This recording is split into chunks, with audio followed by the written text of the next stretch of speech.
American culture has a long history of changing the stories of survivors to better fit its own self-serving agenda, and it is well documented that the United States government systematically released false public propaganda while stealing land from the original inhabitants of this country. American culture is a culture built on harms inflicted against both groups and individuals, and rape culture is a significant part of those historical roots. The effects of rape culture are much farther wrought than what we see within the confines of gendered dialogue. Before we get started with today's segment, we seek to respectfully honor the land currently called the United States of America and its original inhabitants. As we honor our Earth and Native peoples, please consider the ways that reconciling rape culture within yourself will contribute to dismantling the harm caused against both groups and individuals through the overuse and exploitation of resources for monetary gain. We gather here today on Turtle Island, the indigenous term for the North American continent. The Earth is our greatest resource, and Turtle Island is rich with cultures that nurtured and protected our Earth for all. To the east, in New York City, the land of the Lenape, the river that flows both ways, was home to abundant natural resources and well-developed communities. The original infrastructure of the Lenape peoples can still be seen in the map of modern Manhattan. The Lenape are still here, now called the Delaware Nation, and located throughout New Jersey, Oklahoma, and Canada. I ask you to join me in acknowledging the Delaware Nation, their elders both past and present, as well as future generations. In Washington, D.C., we are gathered on the unceded land of the Piscataway, Lumbee, and Cherokee peoples. The Piscataway, called the people where the rivers blend, were farmers, many revered for their hunting and fishing skills, and their well-established communities that stretched to and through Baltimore, the Chesapeake Bay, and Virginia. The Piscataway are still here, and the Piscataway people still preserve their native traditions, customs, and memories as seen through Piscataway eyes. I ask you to join me in acknowledging the Piscataway community, their elders both past and present, as well as future generations. To the south, Puerto Rico, called the island of Boriken by the Taino and Arawakan peoples, remains an unceded, unincorporated territory of the United States. The Arawakan were complex in culture, social structure, and spirituality, with democratically determined governing systems and matriarchal households. And the Taino introduced European settlers to many implements still used in modern living. The Taino peoples are still here, the great people of the sacred high waters, and they continue to preserve their tribal traditions, spiritual practices, and cultural heritage, while seeking recognition as the authentic people of the island of Boriken. I ask you to join me in acknowledging the Taino community, their elders both past and present, as well as future generations. To the west, California is home to more people of Native heritage than any other state in the United States. There are currently 109 federally recognized Indian tribes in California, and 78 entities petitioning for recognition. In the greater Los Angeles, there are 14 federally recognized tribes, and the land is still home to 3 federally unrecognized tribes that predate the establishment of the California missions: the Chumash, Tongva, and Tataviam peoples. The Chumash peoples consisted of a diverse conglomeration of autonomous settlements that existed along the coast since before 7000 BCE and were known as bead makers, herbalists, artists, and basket weavers. The Chumash are still here and continue to preserve their myths and legends while promoting sustainable agriculture and healthy diets within their community and beyond. I ask you to join me in acknowledging the Chumash community, their elders both past and present, as well as future generations. To the north, the indigenous peoples of Canada are the Inuit, Métis, and First Nations. The indigenous cultures of Canada are vast and far-reaching, and had formed complex social, political, economic, and cultural systems long before Europeans came to North America. In 2016, more than 1.6 million Canadians identified as Indigenous, and the population steadily grows thanks to increased life expectancy, higher birth rates, and the ongoing work of reconciliation being carried out in recent years. I ask you to join me in acknowledging the Indigenous cultures of our Turtle Island, their elders, both past and present, as well as future generations.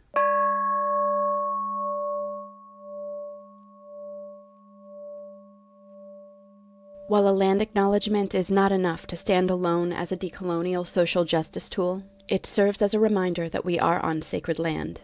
Indigenous Americans, with cultures just as vast and diverse as those named here today, have acted as stewards of the sacred lands of Turtle Island, our forests, rivers, and meadows, for over 14,000 years, maintaining the balance of the earth for all beings on this planet. Enslaved Africans used their own hands, sweat, and blood to build the American economy as we currently know it. By acknowledging this history, we can find truthful relations, both to ourselves and our Earth, and will more effectively shape the future of this and other planets. Colonization is still an ongoing process, and native lands are still occupied due to broken treaties, practices of eminent domain, and other mechanisms intended solely for the benefit of government or corporate America. May our actions today work to reconcile the repeated violations of rape culture in order to create a safer world for our next 7 generations.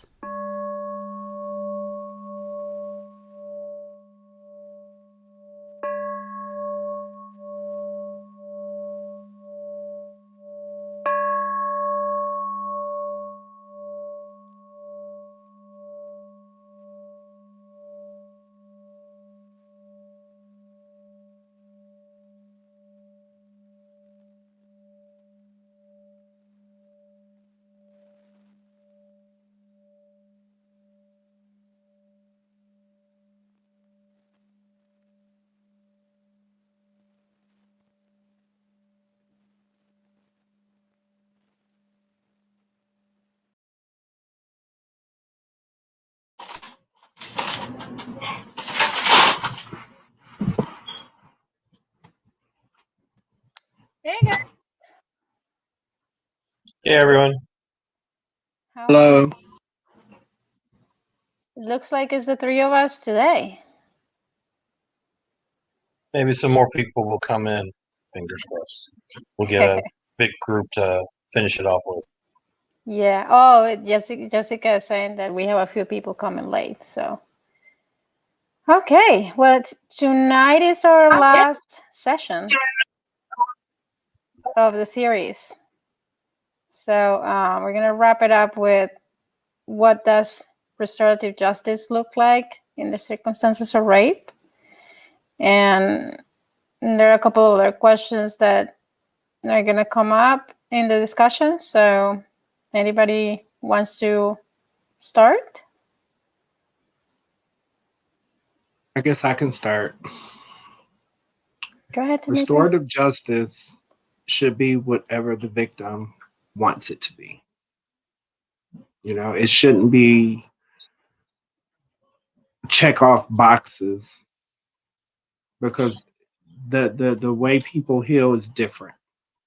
You know, some people may want the legal system to handle it. There may be people that want an accountability process.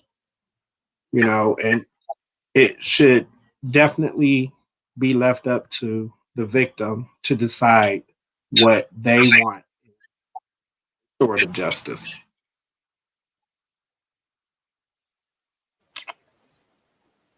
I see your point. Definitely. I agree. I agree. Sorry, I agree with that. The only thing that I'm just thinking is that even though the victim or the survivor decides not to go through any legal recourse, that there should be something in place that actually, that actually provides, some sort of, I don't know. I mean, I know there's nothing to repair the damage, really, but somewhere where at least there's some sort of closure.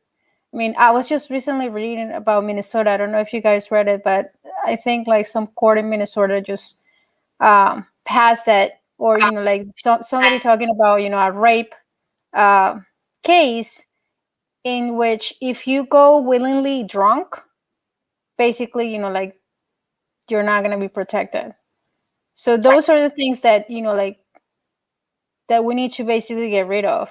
Like situations in which the government and like the Constitution is not even willing to protect victims and survivors of abuse and rape. But I think ultimately it should be up. The decision should be up to the person if they want to proceed or not. Should be multiple ways to proceed. People may want to do everything. They may want to have the legal system prosecute them.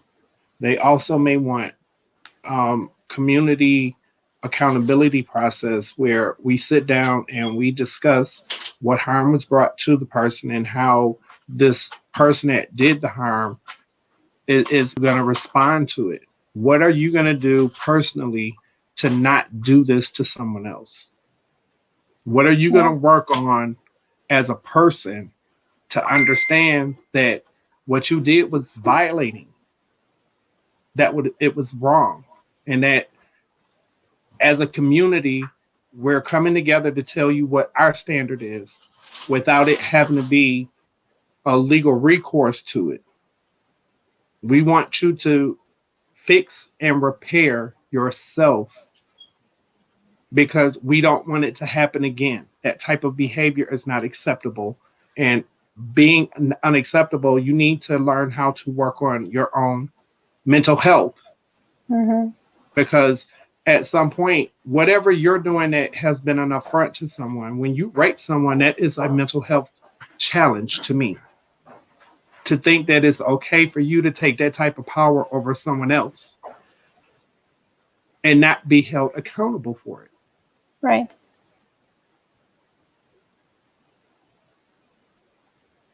And I interrupted definitely. you. And sometimes So, prison isn't the thing that makes the difference. Yeah. So I mean, prison isn't always going to be the answer. Like she said, it should be up to the survivor what they look for.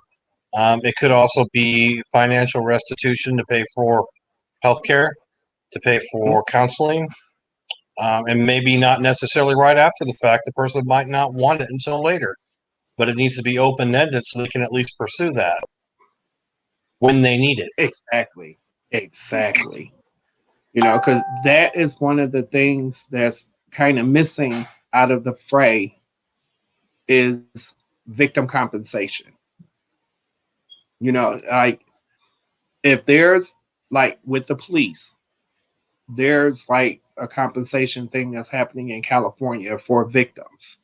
That if an officer of the law is responsible for committing a rape, that their victims can be compensated whether they choose to pursue it legally or not.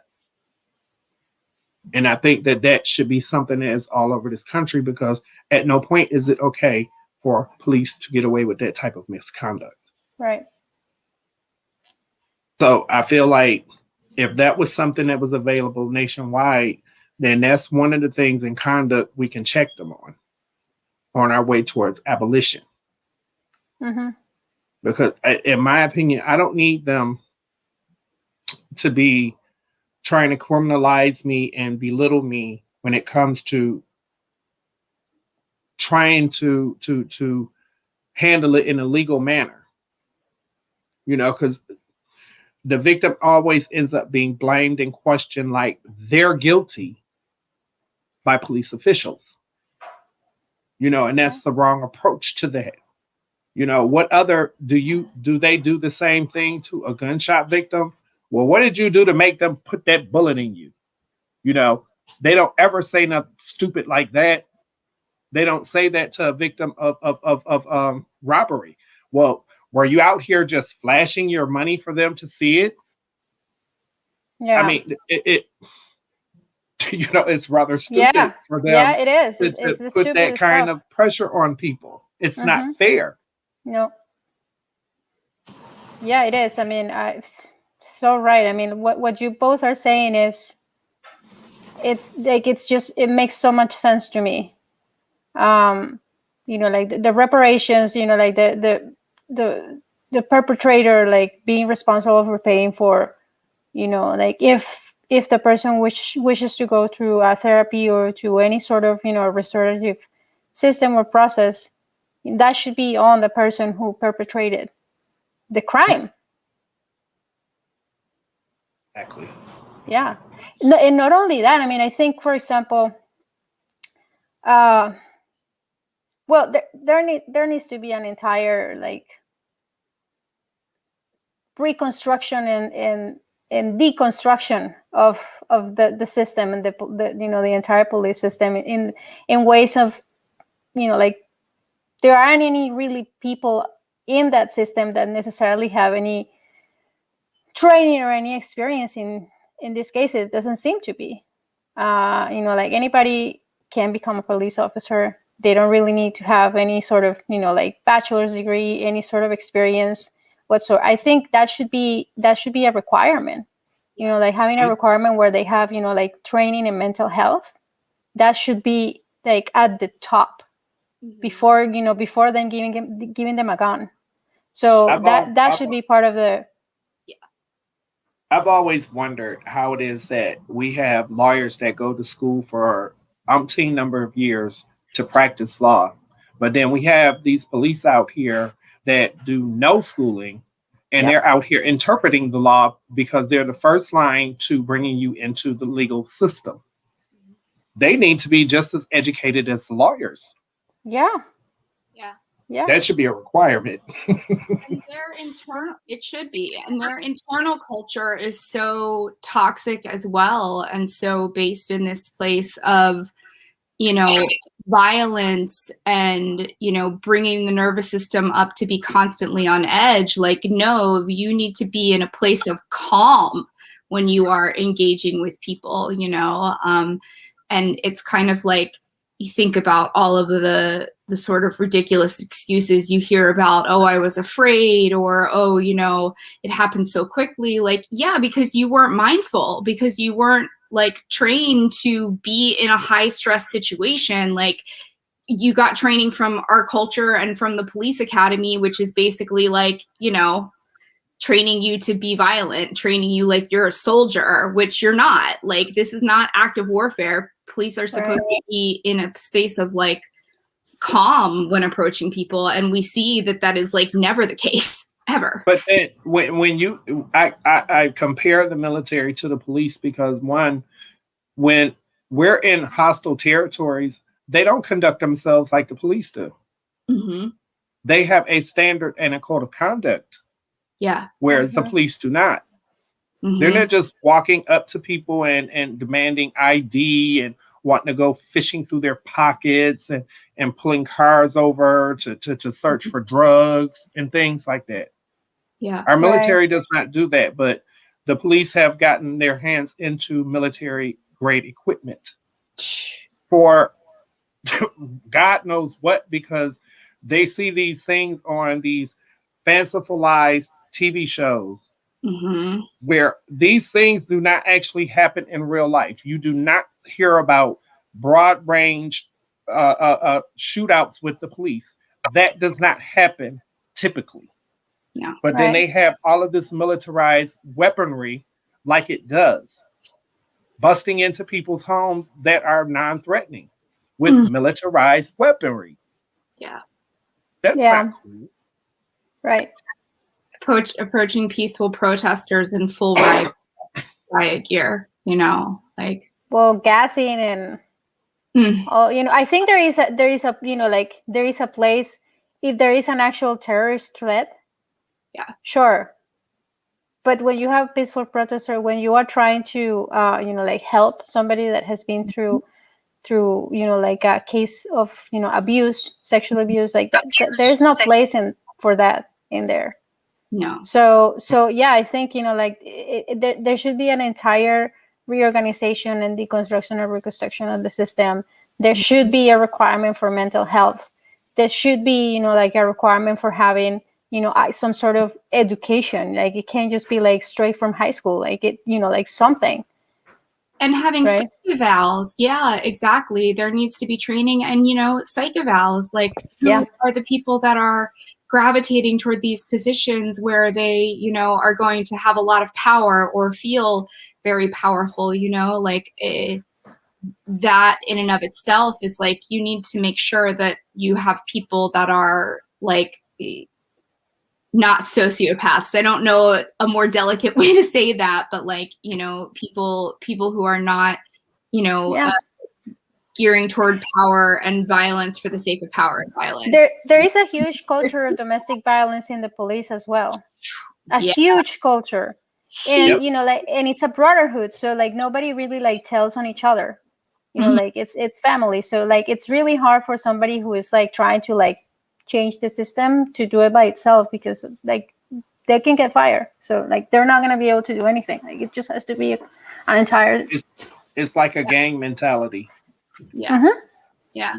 There has to be a complete and total reorganization. And that's the thing, right? I feel like I remember, reading something on whether, I feel like most DV in police like families doesn't even get reported, but that idea that like people want to quash if you have a domestic violence charge, you shouldn't be able to own a weapon because half the police or more would not be able to have a weapon. Bingo. Right? Which in and of itself is like, okay, that is part of the whole problem in a nutshell right there. But in a lot of foreign countries, all of the police are not armed with weapons. Mm-hmm. And I don't see the necessity for all of them to be armed with weapons. They have less than lethal force that they should be using first. Mm-hmm. Yeah. De-escalation. Like one thing I've noticed being in the service is that there is a difference also between the civilians who work security on a military base and the MPs. Not that MPs are perfect, but I have noticed the ones that I get the most attitude from are the civilians working security on base, because they seem to kind of have a little bit of free reign, and a lot of them were civilian police officers before working there, and they used to being able to do what they want when they want without any real constraints. So the attitude is there, the arrogance is there, and it's scary. So there is a certain kind of personality, right? That it represents that specific group, which is pretty. Yeah. I mean, it's pretty chilling if you think about it. Because it's like specific kind of people gravitate towards those places of authority. Yeah, it's like the sort of bastion of toxic masculinity, like people who are trying to embody that kind of it doesn't have to be gendered, but like that kind of, this is how a man is supposed to act, or this is what being tough means. Like, people that are like, like have that personality that is trying to sort of like fit in onto that, like sort of all too typical scale and way of engaging, and like doesn't even like that personality plus no training plus weapons is like it's a bomb. Yeah, basically. And it goes off all the time. Yeah. That it does. Yeah. Let's see. When should American schools begin teaching children about consent and rape culture? Since zero. Since the beginning. Kindergarten. Yeah. I mean, kids get abused at a very early age too. It should be taught. It should be part of the culture within the culture itself.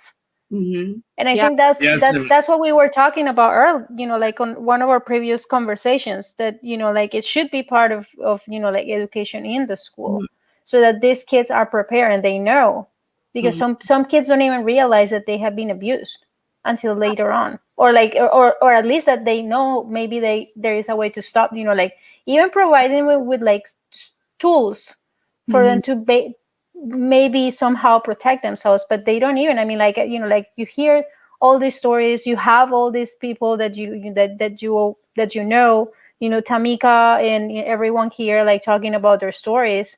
people that are close to you with like horror stories. Yeah. And they didn't have any protections. So I think it should be part of the education system from the very beginning. Yeah, from the very beginning. And really, as soon as like, you know, children are able to talk or communicate or have that sense of self, right? To teach them that they, like, even though, you know, children have sovereignty as beings as well. And I think our culture like really does not acknowledge that, like in a lot of ways, like children are treated sort of like possessions or accessories or, you know, like a lot of things, but not necessarily as their own beings, because of that like backbone of like authoritarianism that runs through, you know, so much. But teaching kids as soon as they're able to, that they can say no, that they can say stop, that they can say I don't like that, you know, that they don't have to touch people if they don't want to, that they don't have to talk to people if they don't want to. And I think that can be taught in schools, but also just sort of taught within the day to day, right? Like supporting a child when they say no. But if the you know, there isn't that availability at home, like, which oftentimes there is not, like, you know, I think you're exactly right, Vila. Like, it needs to be taught in schools as early as possible, kindergarten, preschool. Yeah, I mean, like, there's so many cases in the family that, you know, it's, I think it's, to me, it would be in a way impossible at this point. But if we at least we can incorporate something in the actual education system, where they have access and where they, you know, they can know that they have a voice, and if something happens that they can talk, that I think that will help, you know, like change, you know, like the course of all this, you know, like rape culture and the cases of abuse, and also, you know, in terms of like mental health, you know, and how people are able to express themselves. Like, is it important to look for help? How can I heal myself? And all those things. Yeah, and taking some. Oh, sorry. Go ahead. It's very important because knowledge is power, and the sooner that we are instilling this knowledge into these children, the more that it will be accepted, and that message just doesn't get lost here. It gets spread. Right. You know, because children are resilient little people, you know, and we are not supposed to be possessing them. We're left here to be their guides. We are not to for it. I'm a Christian, so my way of interpreting is that they're lent to us to guide them in the way that they're supposed to go, not in the way that we are supposed to be molding them to go. We're supposed to let them children be who they are, and that means by giving them every tool that they need to be a successful adult. And tools are knowledge. Yeah. We're supposed to be teaching them the difference between right and wrong. And I see a lot of that male toxicity and things being taught from an early age, that boys are supposed to be this way and women are supposed to be this way, instead of teaching them the difference in between what's good for male gender and what's good for female gender. You know, and everything in kind between. of messed up. Yeah. Right. Yeah, I think sex typing, like gendered behavior, starts being encouraged as early as like 3 or 4, you know, like really, really young, in ways that are so implicit in society. What you were saying, Tamika, makes me think of, there's that from Gibran, right, the prophet, about like your children, like seek not to like make them like you, but like be like them, because their souls belong to the house of tomorrow, right? That idea that, like, you know, it's not about us and what we think, or parents necessarily and what they think children should be, but like really about like enabling them to be who they are, which means a person that has boundaries and gets to say no, and, you know, gets to be self-determined.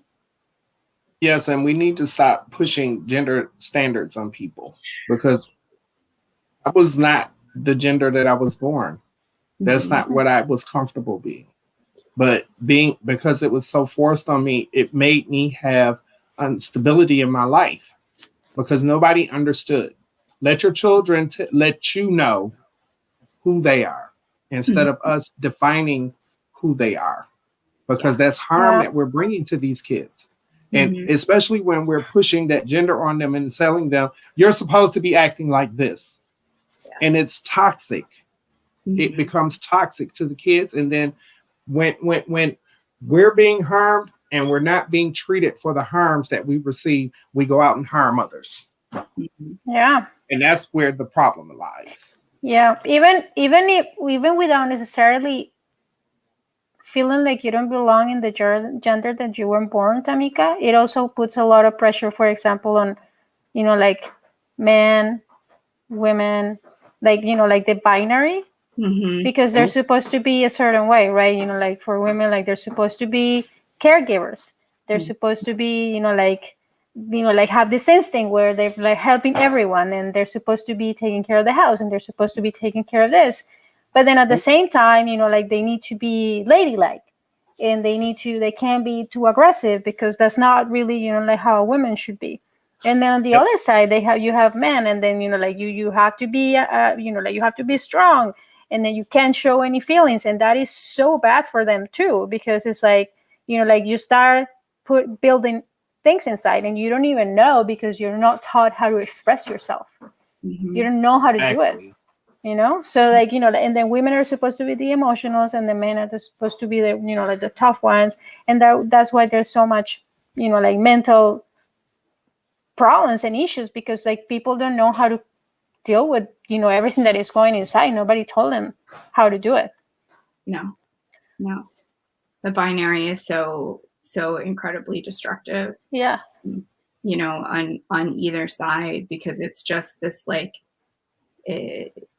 at this point, almost like this caricature, like these expectations that are so completely and totally like not the way in which like people are supposed to be and to learn and to grow. I feel like there's a quote somewhere that I've read that's like, the first violent act of the patriarchy isn't like violence towards women. It's like telling, men that they have to cut off an entire feeling part and aspect of self, right? People who are gendered in that way.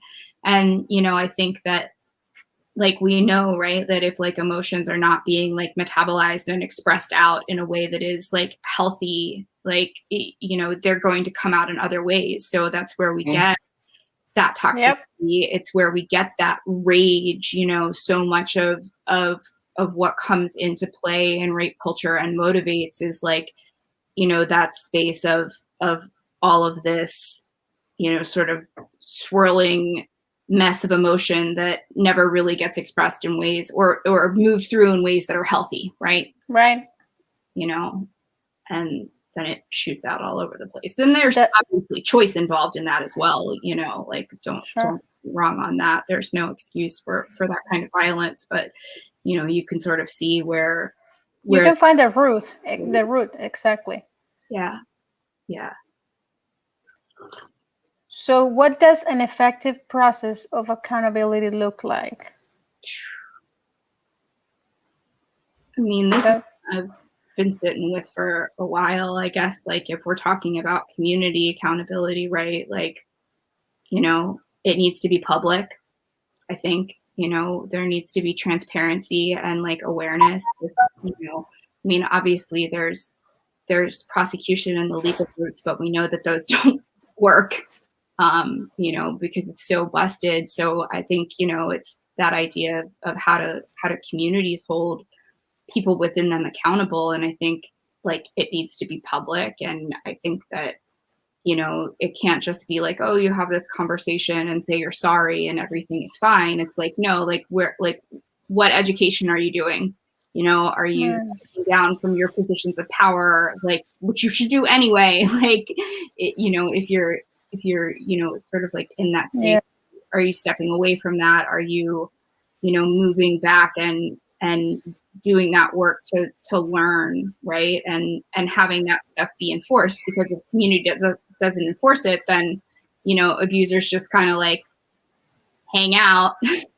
Yeah. Flying just close enough to the edge, but just under the radar enough to continue causing harm. And we know so much in communities is like it's repeat offenders a lot of times. Yeah. I think to me, it has several parts, really. One, there should be a safety net for victims and survivors. Mm-hmm. Because sometimes it looks like, you know, they speak and then they just like, they're about to fall into this abyss of, you know, like people telling them that it was their fault. What were they thinking? What were they doing? Is their line? So there should be some sort of, you know, safety net. The other one, of course, you know, accountability, public accountability, but then there has to be something in place where the perpetrator needs to be, you know, like enrolled into some sort of a special program where they are, you know, like they are basically like taught how not to be this way, or you know, like, or at least try. I mean, I don't know if, you know, like if it's possible, you know, at this point, but at least, you know, like try to you know, like re-educate, change, you know, like mold. I mean, I know that, you know, like the brain, it's still, you know, like even if, you know, at a later age it can be malleable, and it has a lot of plasticity to relearn things again. So that should be part of the, you know, like not necessarily only jail time, because, you know, like you go jail, like what are jails here? Jails that they're in the United States are not really, you go there and you go to rot and you don't really learn anything to become a better citizen. So there has to be some sort of program where, you know, victims of, you know, like abuse, I mean, not victims, but the actual perpetrator goes into a program to get reprogrammed. Yeah. Basically. Yeah. To be educated, to, you know, have to lend and utilize whatever privilege they have that allowed them to cause harm, you know, to try and affect positive change, whether that's volunteering, whether that's, you know, obviously in ways that are safe for the community, but like educating and, you know, having to do reparative work. Yep. Exactly. Yeah. To me, I feel like an effective process is going to be centered on what the victim wants. You know, it's about getting accountability to the victim, making the perpetrator answer to them. What would cause you to do this, and what are you going to do to cause you not to do it again? And it needs to be concrete. It needs to be something that has nothing to do with the criminal justice system, because jail is not rehabilitative. No. Right. You know, there's no incentive for them to rehabilitate. Jailing people is not going to do anything but put them in there with like-minded people. They have absolutely no goals to change. They're going to be in there sharing tips on how not to get caught again. Yep. Or how to how did they do it, and how can they do it better? Yeah. Exactly. You know, that's the culture of prison in the United States. It's not like in some of these other countries that actually rehabilitate people so that they can address the recidivism rate. We don't have that here. We're so comfortable with locking people up, tossing away the keys, and forgetting about them, and then put these unrealistic expectations on them when they get out. Yeah. Right. Yeah. You know, how can you expect someone that's been locked up for 7 to 10 years to get out and to be functional when you have done nothing to facilitate them functioning better? And there's so many barriers, you know, like to employment, to resources, to everything, you know, for people that are coming out of you know, of jail. Like, of that system. Like, it's not just the sort of harm that I think that occurs, in that. It's a setup for failure, honestly. Mm-hmm. Yeah, it is. Percent. And people get out and they offend again because they don't have the resources set up outside to address what put them inside. Yeah. They don't get rehabilitated while they're inside. Mm-hmm. They don't have an incentive to be rehabilitated. The system is set up for strict punishment. Yeah. And then we'll figure it out once you get out.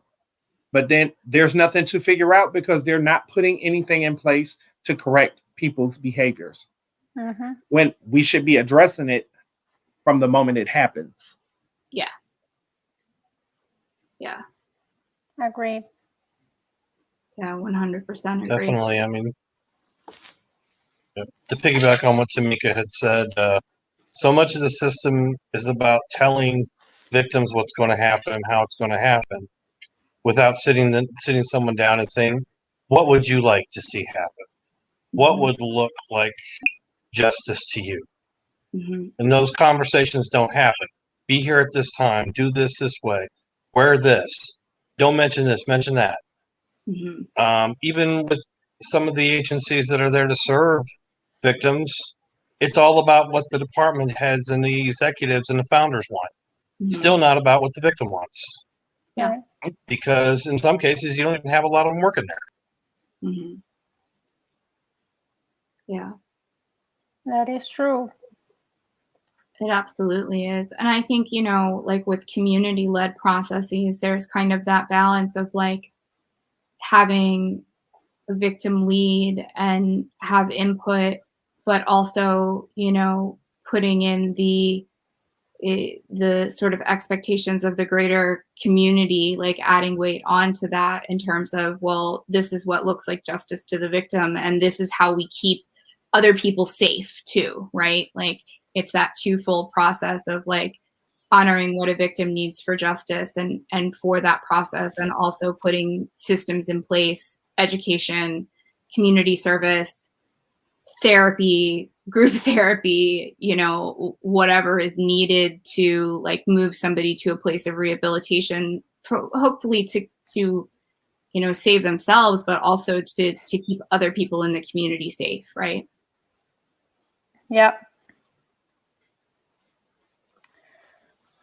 Mm. Is there any currently proposed legislation that will address rape culture? Yes. There is. There always is. Right now, I think, I know because I work for an organization that is currently trying to push the Equal Rights Amendment finally after 100 years. They are trying to do that. The vote passed in Congress to remove the timeline for ratification. Mm-hmm. It's a long process. I mean, I don't know if you know anything, any of the background in that, but back in the 70s, like the feminist movement was trying to push really hard for that, like amendment to pass, and finally Congress, but that's been happening since the 1920s with Alice Paul. Mm-hmm. And finally, like after pass, like trying to send that to Congress every single year since the 1920s. Finally, it passed in Congress in the 1970s. Mm-hmm. And then it needed to get ratified by 38 states. Yeah. Unfortunately, around the 35th state, everything stopped. And anti-equality groups were successful, and the ratification before the timeline wasn't passed. Mm. But that doesn't mean that the work stopped there. Everyone kept fighting and trying to, like change that. The way it works, and I mean, and I'm not really a legal expert, but the way it works apparently is that if Congress had, because Congress was the one who included that timeline in the actual process, Congress also has the power to remove that. Of course, like people who oppose that bill are saying that cannot happen, that is not constitutional. And then they also bring back the whole issue on trans people and abortion. So those are the main issues that they're trying to push to prevent the ERA, the Equal Rights Amendment, pass. I know that also the Violence Against Women Act also passed again. That was a law that was actually in place at some point, and then it expired, and now they're trying to bring it again. However, the Equal Rights Amendment, if it's included in the Constitution and it's actually like part of the Constitution, that it actually be another legal protection that would enable victims, not necessarily like because they're trying to be inclusive, so it won't necessarily have to be only women, but victims regardless of gender of sex, to get protected in these like situations. Jackie Speier, she's a congresswoman who passed the legislation, who introduced the bill called HRES 17. She gave a speech in the floor, and she was talking about how like her colleagues might disagree with what with what she's saying, and they might say that women already have equality, as like they are already equal. And the way she was saying it is that, well, it's not really, because in the Constitution there is no mention of women or sex at all. There is like men are created equal. There is nothing about women are created, men and women are created equal, nothing around that. And if that was the case, if equality was already placed for women, then situations of rape, she mentioned two specifically. One where somebody from, I think it was Virginia Tech or the University of Virginia, a girl was raped by two college football men, and she thought that she was going to be able to get justice, but the Supreme Court said that they didn't have any power on it. So the ERA will actually help with this, and it will be another recourse. It will be something that is heavier to not really actually put like a balance and say this is actually we need to provide justice for this person.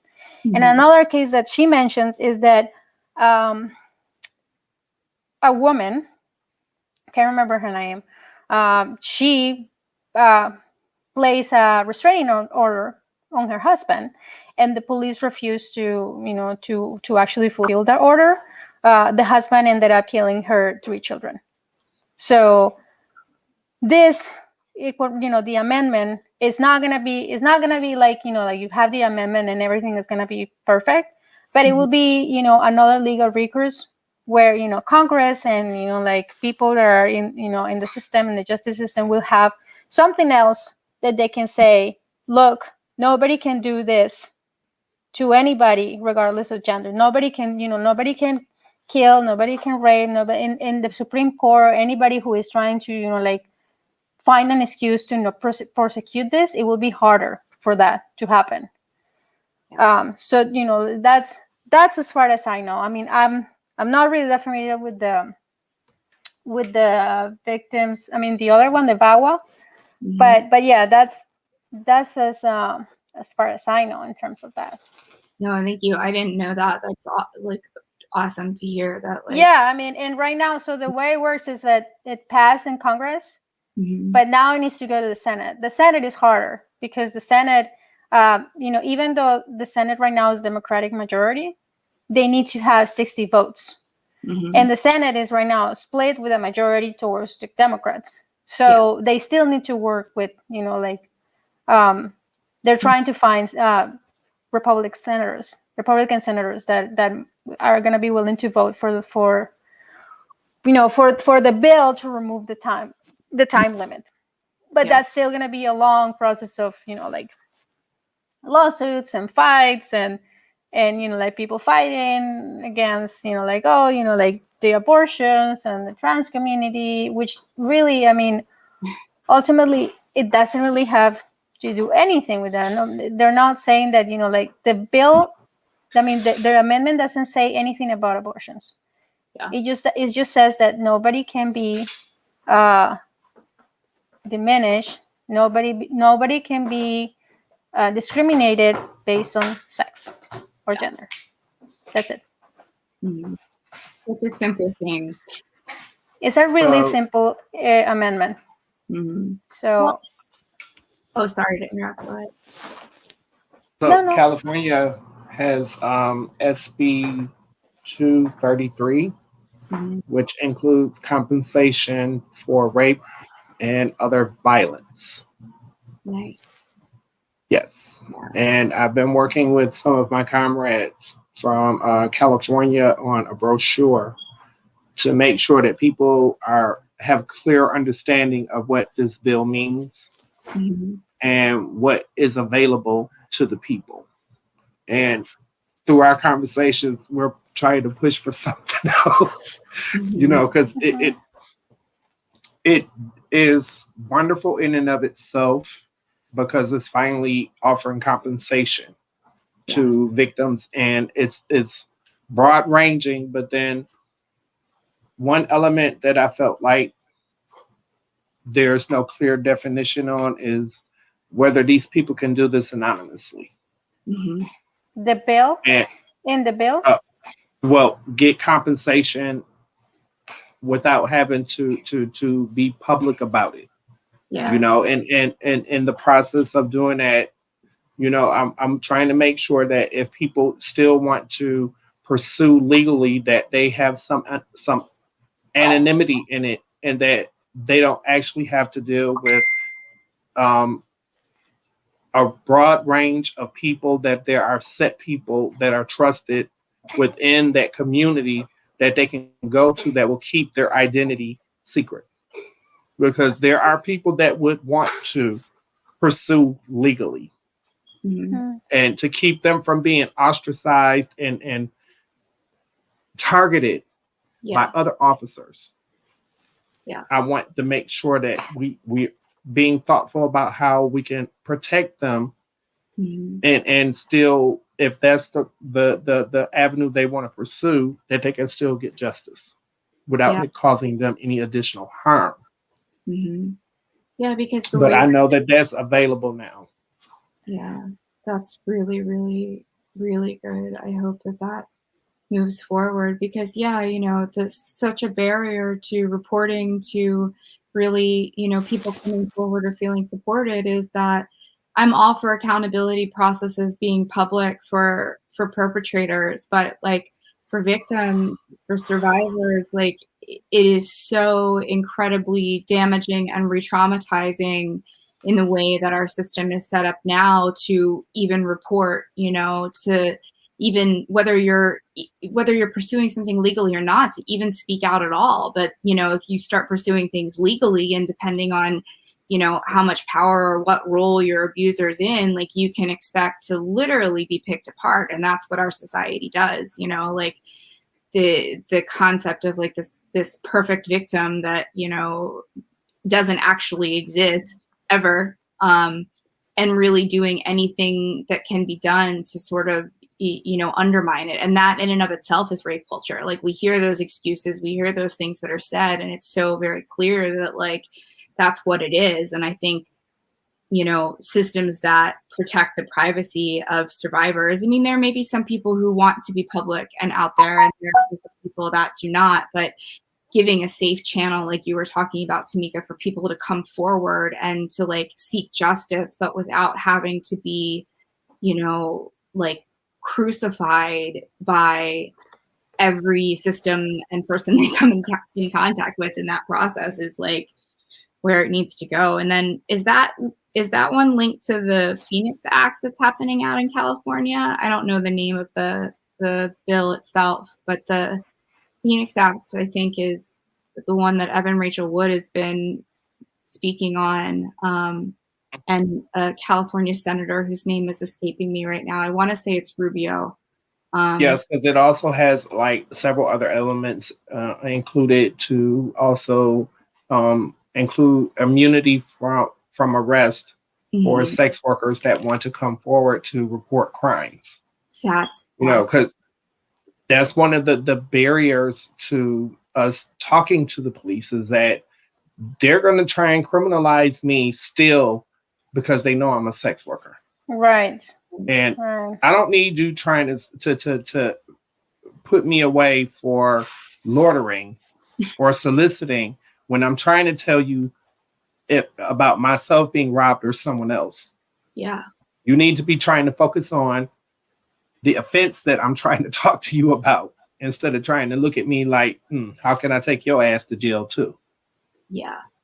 No. Believe me, that happens.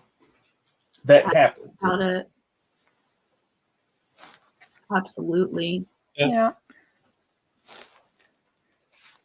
Yeah, big issue in the military is what's called collateral misconduct, where a victim will be afraid to make a report because there may be something else that's minor that went on at the same time, say drinking underage at the time the assault happened, and they may get in trouble for that because you're going to have to explain the circumstances of everything on the record, and then the rapist still gets to walk free, and you're in trouble for something that nobody would have known about. And Right. theoretically, they have people that are there as victim counsel to help you with that, but there's no guarantee whatsoever they can squash those charges, regardless of what might be said publicly.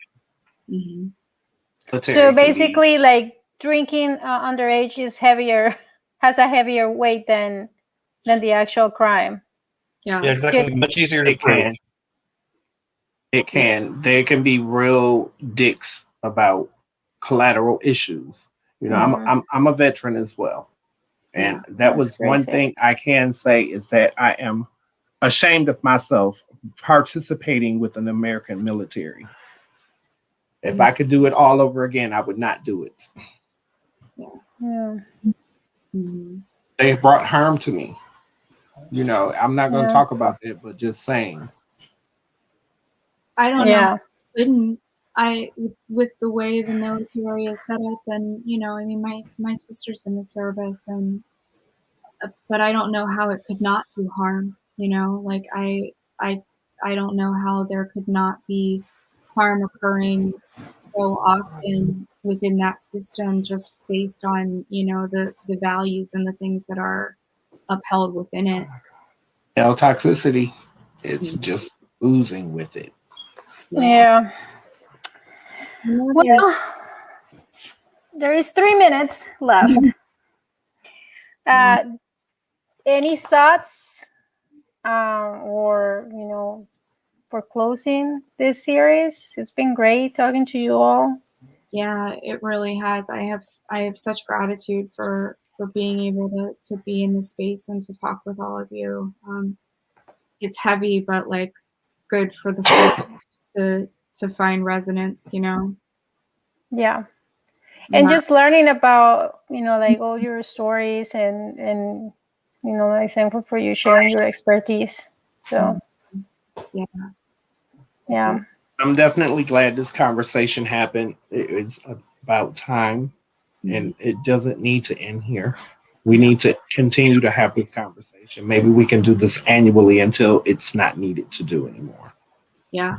Sounds like a plan. Definitely. Yeah. I've enjoyed meeting everyone as well. And one thing I'd say, any service providers and any organizations watching this, spend more time listening to the survivors you're servicing and less time talking to us. Please. Mm-hmm. Yeah. Absolutely. No, I agree.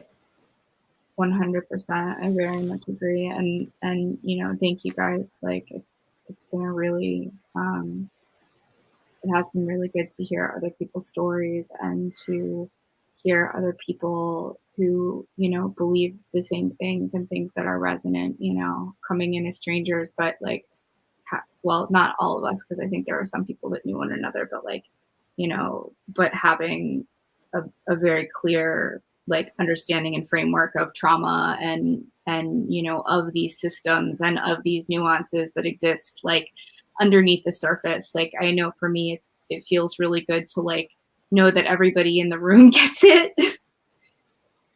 Yeah, because it's not like that most of the time in other arenas. The challenge is getting in those arenas, and the challenge is it's reaching out to those people and I don't know, like opening a door. That's the hard part.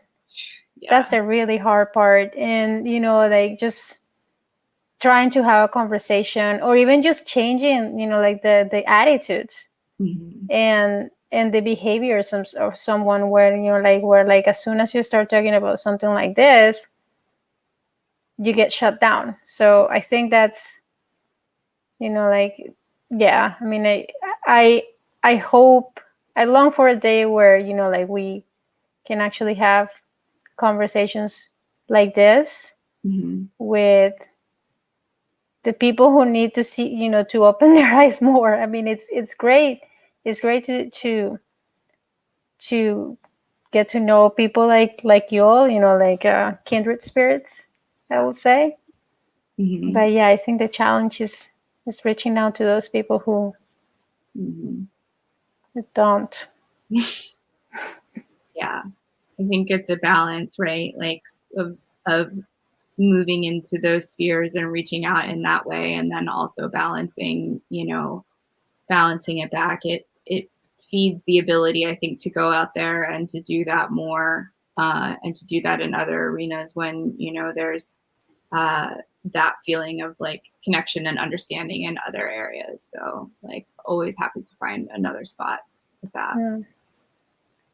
I do want to say one more thing. I think, for anybody who is listening out there, the work of gender equality is not only for one gender. No. It's for everyone. Yeah. It's for absolutely everyone, regardless of gender or sex. If we have a more equal society, it will actually better on all of us. Yeah. On everyone. So, yeah. Those are my 2 cents. They're excellent sense. Yeah, and that's what we're fighting for, right? Like really, to have equality, to have people's, identities as sovereign beings, but also as kindreds and connecteds, like seen out there, like that concept that like when one person wins, we all win. And I feel like our culture loses that a lot in translation. And so, yeah, no, it's for everybody. We'll make it easier for everyone. Yes. More, which we need, right? Like the world is not going to get any easier. Not right now. No. So like, I think, it's trying to figure out new ways of moving through that and continuing to bring that message outside. Yep. All right, guys. Well, James, Tamika, anything else? Yeah.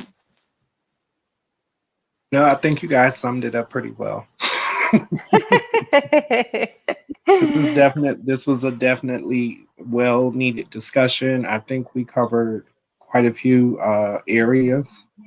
I hope we have given people a greater understanding from the victims and the survivors' standpoint.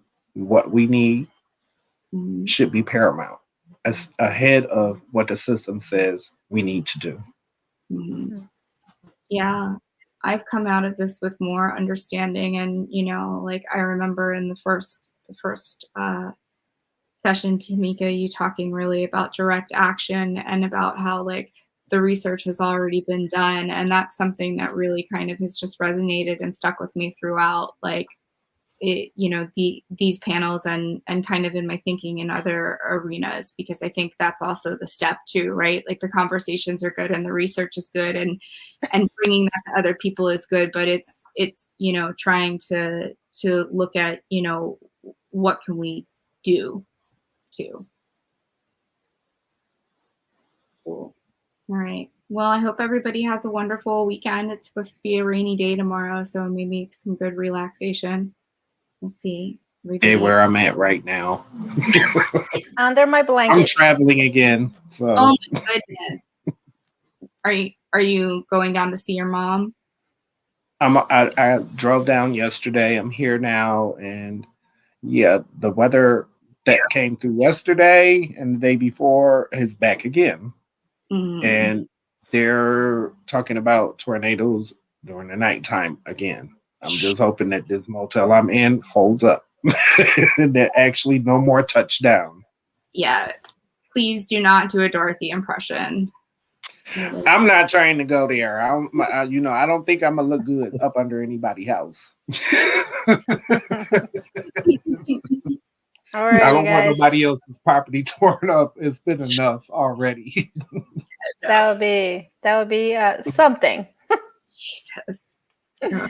Well, no, we'll take care, survive the tornadoes. It's wonderful to talk to you guys always. Yeah. Well, be safe, stay healthy, and yeah, talk to everyone soon, I hope. Yeah, me too.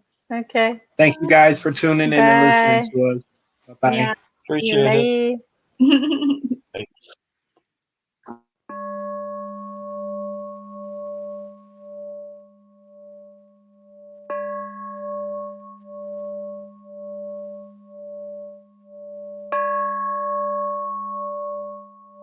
Before you leave, take a moment to feel into your body. Notice where you are experiencing sensation, if any, within your body.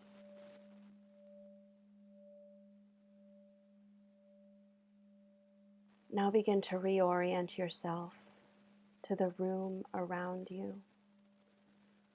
Look to your left. Look to your right. Look in all directions, including behind you. And notice that you are safe here. Take a deep breath here.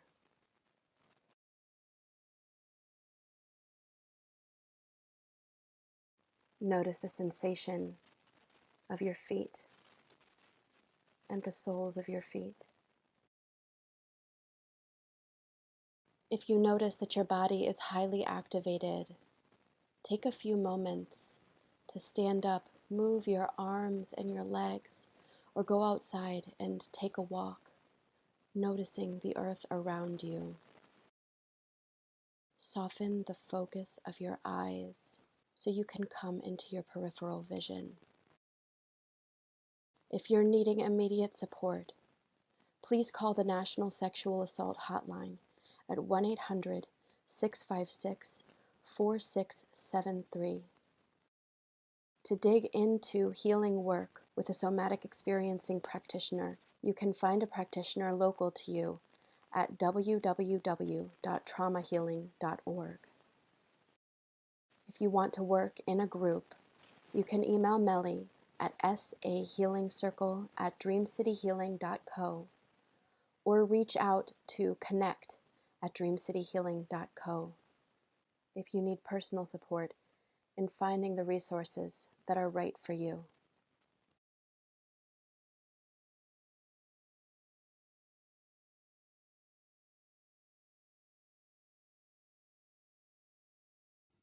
Keep doing the work. It's worth it.